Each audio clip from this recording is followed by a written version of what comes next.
So this is a review of the MMA-400 AP welding machine. It's supposed to be a 400 amp machine. Let's take a look at it.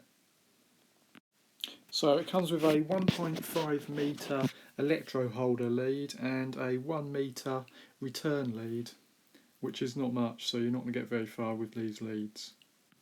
So it comes with the normal stuff, a really cheap wire brush and chipping hammer, and plus a really cheap face shield with a number 10 shaded lens in it. The stick welder itself.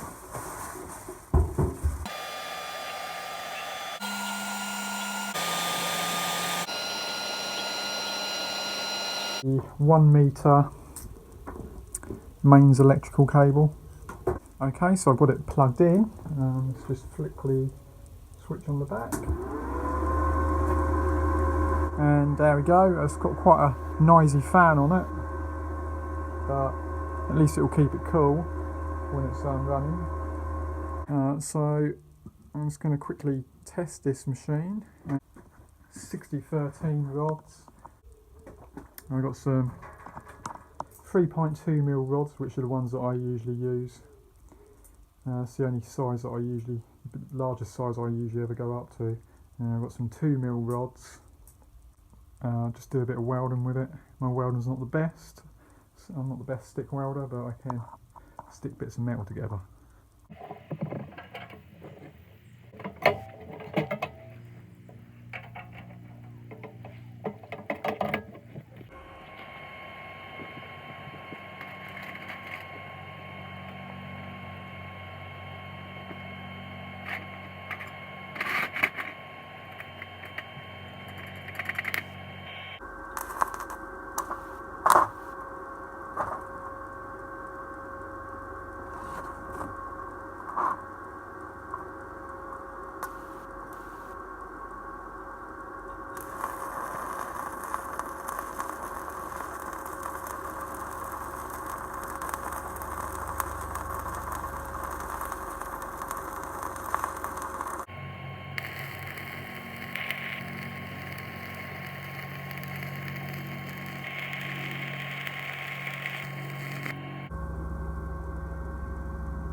Okay, so what do I like about this little welding machine? Well, one thing is it's super lightweight.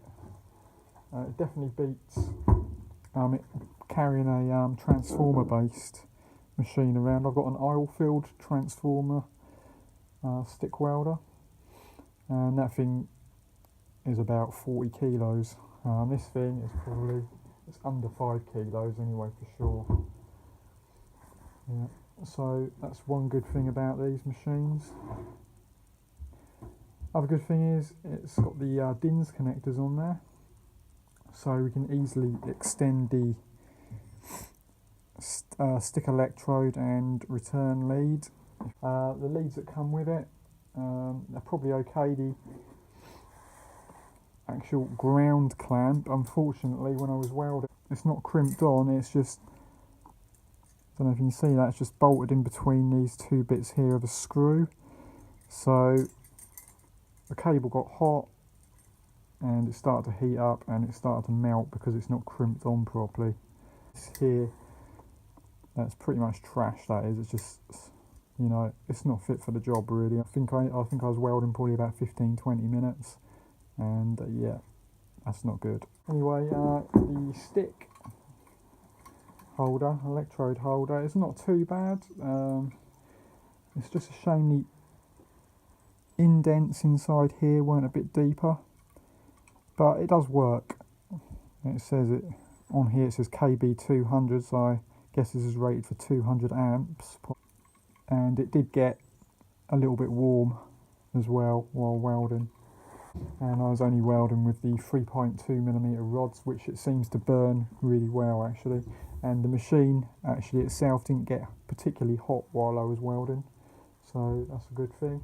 I don't know what the arc force is there, I just had it whacked up full all the time. Yeah, it's got a nice smooth arc anyway, like all inverter based stick welders do. I was welding for a good 20 minutes and not really stopping. I was just, laying bead after bead after bead. On that side there's a double pad of beads on there. But I have found that the display on here doesn't actually indicate what you're welding at, and I have a sneaky suspicion that this machine is quite a bit underpowered, even though it has worked flawlessly, I've got to say, and I've had no trouble with it whatsoever. I just thought we'd take a quick look inside this. So I've took most of the screws out so you don't have to watch me take screws out. So I've always been pretty happy with this, and I've never actually had a look inside it. So yeah, let's take a look. Just got 2 more screws to take out. Yeah, let's take a look. Oh my god. Well, I always knew it was lightweight, but I thought there was a bit more than that in there. Whoa, this welder could have been half the size. That's interesting. I'm just going to take that bit off here.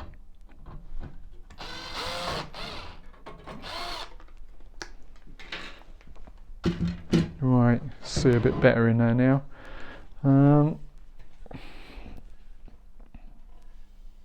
So yeah, and it's got a tiny bridge rectifier in it up there.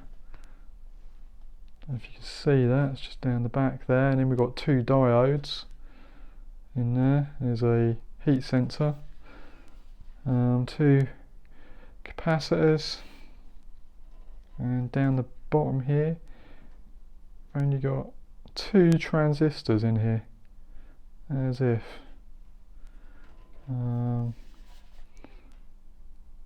The controller for the inverter is obviously down this side here. This is all a 1-board design, and there's a copper round transformer down there, and we've got a couple of buzz bars. The buzz bars in this are actually thicker than in that TIG unit that I took a look at, and that was 160 amps.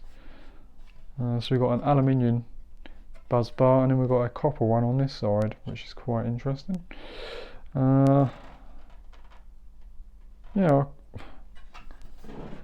surprised actually. I always thought there was more in there than this. Oh, actually, down here, look. I don't know if you can see that, but down here there's some writing, and it says 120, 130, 140 amp, and then under it says ME-140 undercase A. So yeah, this is obviously designed as like a minimum of a 120 amp machine up to a 140 amp. Yep, so let's test it out and see what the maximum output of this machine is.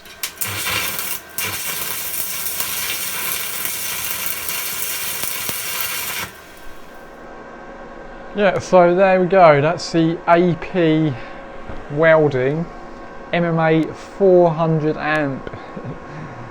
It says in the descriptions of this, so it's not a 400 amp machine. I mean, I didn't think it probably was a 400, but I thought it was probably more like a 160 machine at least. I didn't think it was going to be a 120 amp machine, so it just goes to show. So as you can see on that, I've put the amperage on here on the knob. So yeah, display is good for nothing. So I think I'll put a piece of tape over that from now on. Not that I ever really used it anyway, so yeah, I think that looks better. So yeah, I don't know what to say really, but states it's a 400 amps, but you can only actually get, well, my readings was 120. It may be around 140, but So would I recommend this to anybody? No, I wouldn't actually recommend it, because there's other units which are 120 amps and they're smaller and they cost less. So yeah, I'm pretty disappointed actually. It has been a good little welder. I can't really say anything bad about it, but when they display it at 400, I mean, I was at least expecting this was going to be a 160 to 180, but yeah, I couldn't believe it when I took the guts, when I opened up and saw the guts inside it. Yeah, I always thought it felt a bit light, but I could never really bother to take it apart. But yeah, there you go. Thanks for watching. I'll see you next time. Please give the video a thumbs up or whatever. Okay, bye.